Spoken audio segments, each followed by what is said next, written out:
Hey everybody, welcome back to another exciting episode of the Stash Report from Stash Project. Today is June 22nd, 2020, and we have some kit announcements from Aoshima for September, as well as kit releases from, of course, both sides of the Pacific. So, the September kit releases from Aoshima are another pile of nothing that's interesting.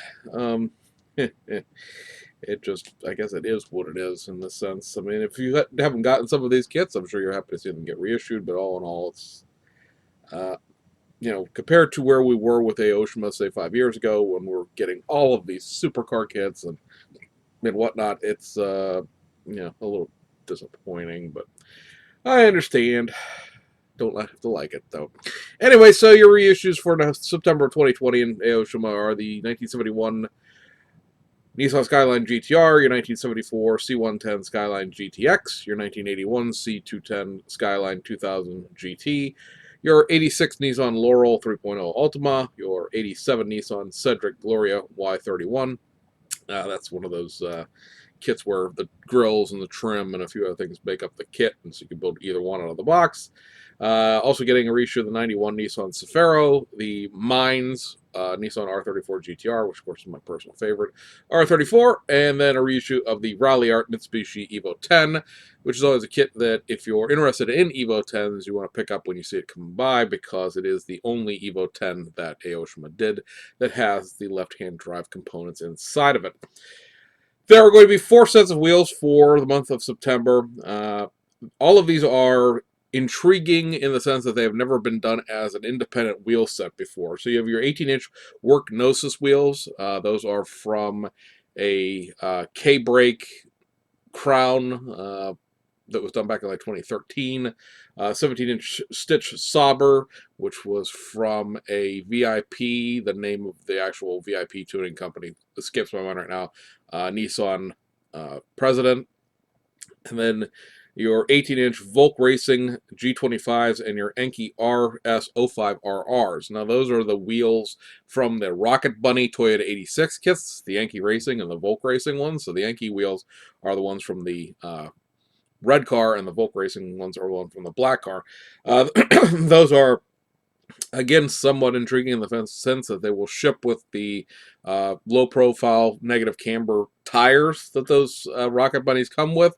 So if you've been looking for a source of those tires, you can always, of course, take those wheels and mount them on regular tires if you want to put them on a car that didn't quite need such an aggressive stance to it, or or not. But those 4 wheel sets are coming out in September, and again, they are interesting in the sense that, again, they've never actually been wheel sets. They've always been things that are included with the model kits, but they've never been sold independent of those model kits. So let's go look at the kit releases for this week. While I pull these up, I will mention that people are getting in their 67 Impala 4-doors, their Supernatural kits, and it seems like certain kits are having intriguing issues with them. I saw one that had like great big sort of, not gashes necessarily, that gash to me means something that goes all the way through and is open, but great big deep scuffs and scrapes in some of them. Some people have gotten very flashy kits, which are on the parts that are new, which of course shouldn't be. It just seems to indicate perhaps not quite the greatest quality control over at the factory in China. I'm sure that round 2 will, handle any issues that come up individually. Now, I've seen, I have to say that, in all fairness, more people have had no problems whatsoever than the people that have had problems. But I guess just be aware that perhaps some of the very first earliest kits that shipped, were not necessarily vetted fully. The flashy kits to me indicate that somebody ran those kits off without heat sinking the tool first. Every piece of tooling that hasn't been run before has to be dialed in. How hot does the plastic have to be? What pressure does it have to get injected in? What is the heating and cooling cycle on the mold before it ejects? and all those things. And all that stuff has to be fine-tuned in. You can't just throw something in a machine and have it pop out perfect stuff the first time. It has to be run and cycled through certain amount of times so that you know what those variables are. Oh, it needs more pressure on the plastic. It needs a little bit longer cooldown because it's not quite filling the mold all the way, and then it's warping on the way out of the ejectors, those sort of things. Um, existing tooling, when you reissue something, somebody's chalk marked on the side of the tooling. It runs at X temperature at X number of seconds on each side of the cycle, and at such pressure. So you can just rack that into the machine and have it run. But new tooling has to be run through sort of a QC cycle where you try to figure out exactly where the sweet spot is in the tooling. So it looks like some of those kits maybe didn't get thrown back into the hopper to be ground up into plastic again. Some of them may have gotten packaged and shipped. So if you get one that has some issues, again, contact Round 2 about it. Don't go online and throw a great big fit, as I've seen people do, because, while I'm sure screaming from the rooftops makes you feel better in the short term, it really doesn't do anything to solve the problem of the plastic part issues that you actually have. Which isn't to say, hey, don't go be critical of Round 2 in public. I'm not saying that. I'm just saying that I've seen a few people that are really losing their mind in public about it, and then you're like, well, did you contact Round 2 about that? And I'm like, well, no, but, well, then it's one thing to say, I got this mistake with a kit, and then contact Round 2, and they solved my problems, and it shouldn't have happened in the first place, but hey, at least they got the thing situated. It's another thing entirely when you just wave your arms around from the highest rooftop when you aren't even attempting to fix the problem. The other thing I've seen in there that we mentioned when it came out that it was going to be a problem, and of course it is I've seen several people moping around complaining about the fact that the front seat isn't a factory stock 67 Impala front seat. And it seems like no matter how many times you explain, well, I understand that you'd want a 67 Impala front seat into it, but the front seat replicates the car, represents the seat from the car in the TV show. They're like, well, yeah, but they're just being cheap to not include a second seat. And it's like, you bought a TV show car. Why do you think it should not look like the TV show car? Like, my analogy that I used, and the person just went, it was an airliner just streaming overhead as far as the point went, was like, that's like buying the Knight Rider Firebird and complaining there's no factory stock interior. And the guy was like, well, that interior is very specific to that TV show, and it would be silly if it had a factory stock interior. Exactly! Alrighty, so let's look at these kits that we have this week. We have a couple of Round 2 reissues this week. First up, you have this, which is a reissue of their 74 Galaxy police car. Sometime in better days, it was called the Ford Police Interceptor, which was a engine designation back in the day, but it was not an actual thing that any car was called until 2000. And 1999, actually. 1999 was the first year the Crown Victoria was badged as a police interceptor, but yeah. Anyway, this is what you always expected it to be. It's a 74 Galaxy car they converted into the police car back in, 71, 72, something like that, and it's been the same thing ever since. For a kit that was very, very expensive at one point in time because you could not find it. There was that one limited run Hobby Heaven release back in like the 90s, but other than that, it had not been seen since the 70s. This has gotten a lot of play here not too recently. This is like, what, the second or third reissue of this kit since Round 2 took over the AMT tooling. At any rate, nothing new about this kit as far as parts go, just the box art tying it into the Diamonds Are Forever 007 James Bond licensing, and then, of course, it has the new Las Vegas Metropolitan Police Department decals that make this what it is in terms of a movie car. And then the other reissue from Round 2 this week is this, the 88 Ford Mustang GT. We have discussed this in the past, where this is actually the 87 Ford Mustang GT annual kit from MPC. Came over with all of the tooling when Ertl bought out MPC and merged it into AMT, where you had AMT Ertl, and MPC sort of just faded off into the distance over time.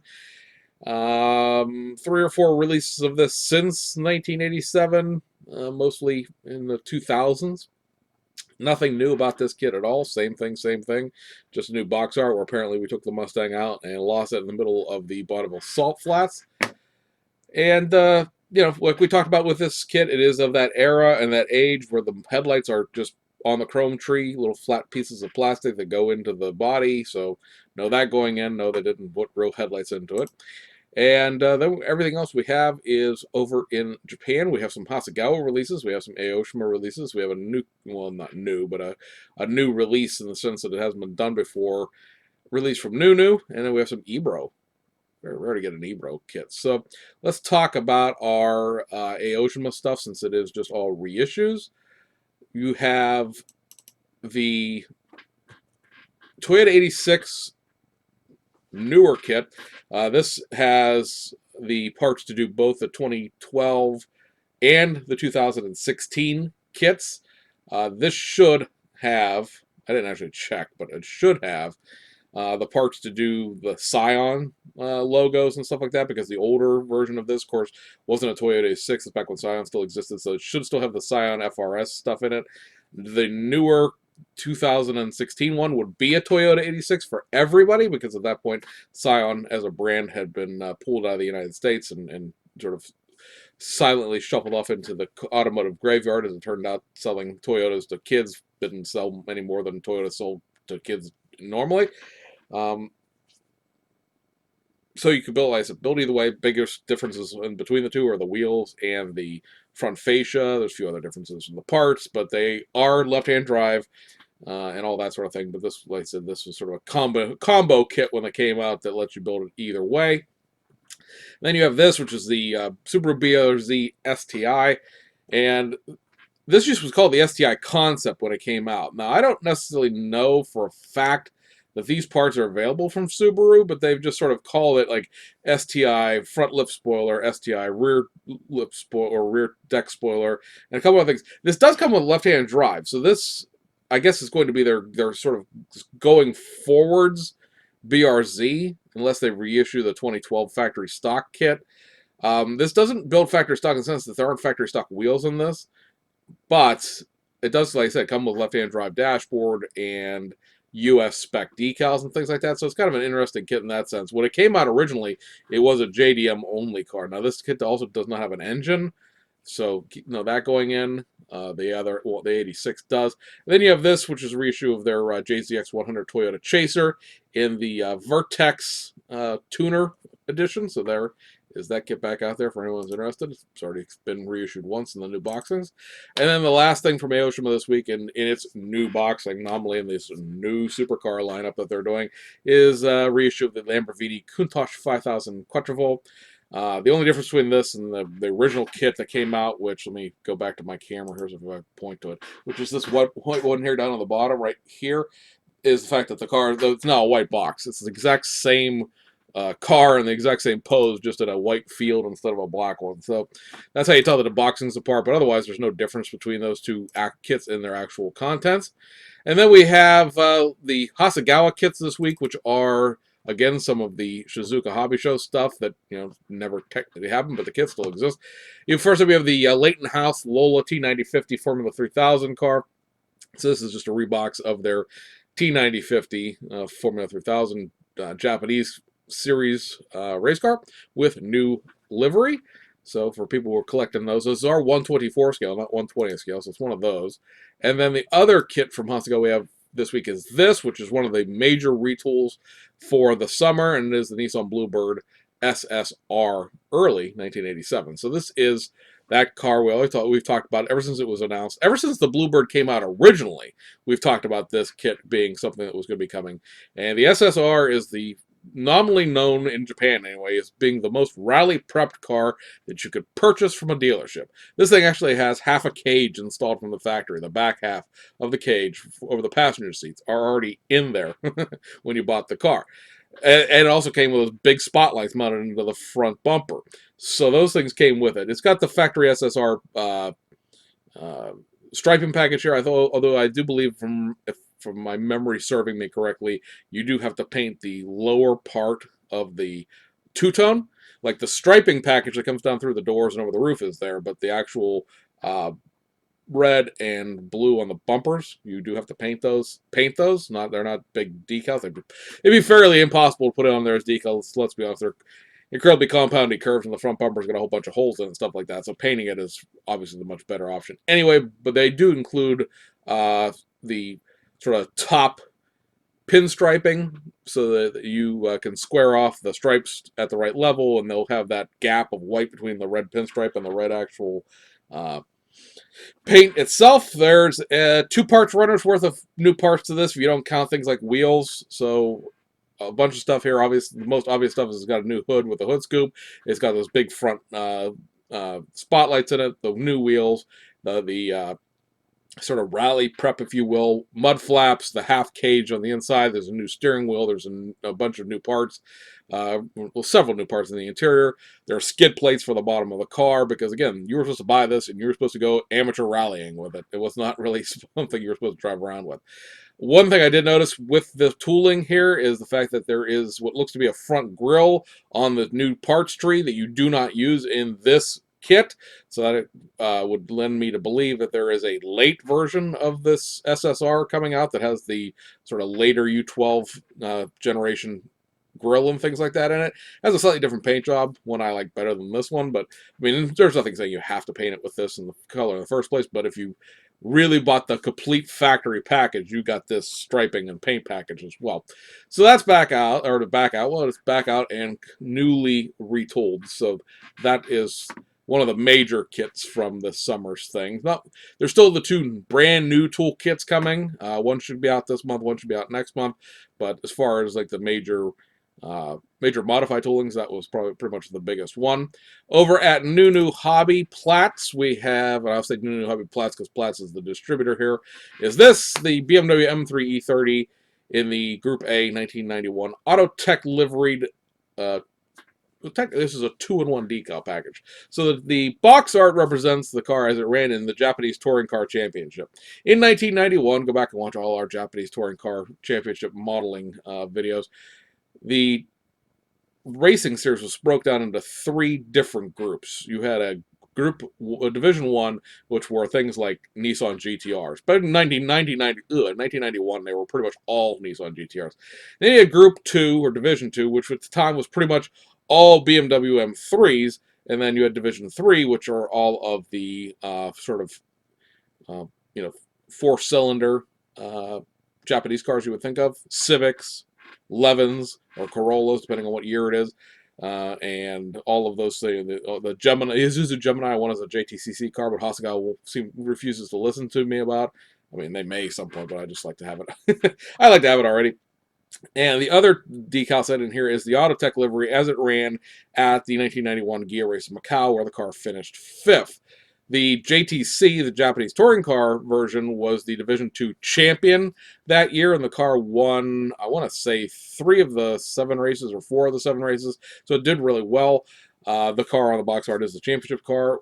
Of note and of interest, I guess, of this is that this was a car both in its JTC livery and its Ghia Race in Macau livery that was run by Roland Ratzenberger, who nominally is probably, an F1 driver who's most infamous for dying at the 1994 San Marino Grand Prix the day before Ayrton Senna died. He died in practice. So, I guess an unfortunate memorial, but for anybody who's a sort of a fan of that, or I guess, I think a lot of people are bigger fans of Roland Ratzenberger, post his untimely passing than they were beforehand, because he really didn't have much of an F1 career. He only ran like 4 or 5 races before he died in that accident. He did have a long career in Japanese touring, several other open wheel series and things like that. You can build both of the Autotech JTC cars. There's the 34 decals for the other team car that ran. That car did win 1 race during the year. So it's a podiuming car in JTC either way, and like I said, it finished 5th in the Ghia Race in Macau, which just changes the number and swaps out a few of the Japanese sponsors for local Hong Kong sponsors, or local Hong Kong and Macau sponsors. So that's out there, and with it, or not with it, but available for it, is this, which is the detail upset. They're marketing it's the 1991 Autotech version. This is the same detail upset for all of the M30 touring cars. The Rally PE is slightly different because it has some like footrests and things like that from the Rally sort of specific nature. It has another set of seat belts. The Rally car obviously has 2 seats and things like that, but this PE set is pretty much the same PE set that is available and will work with all of the touring cars. So these these BMWs right here, that'll work with them. It'll work with the Evo 2 kit that came out with the Fina and Jägermeister livery. It works with all of them.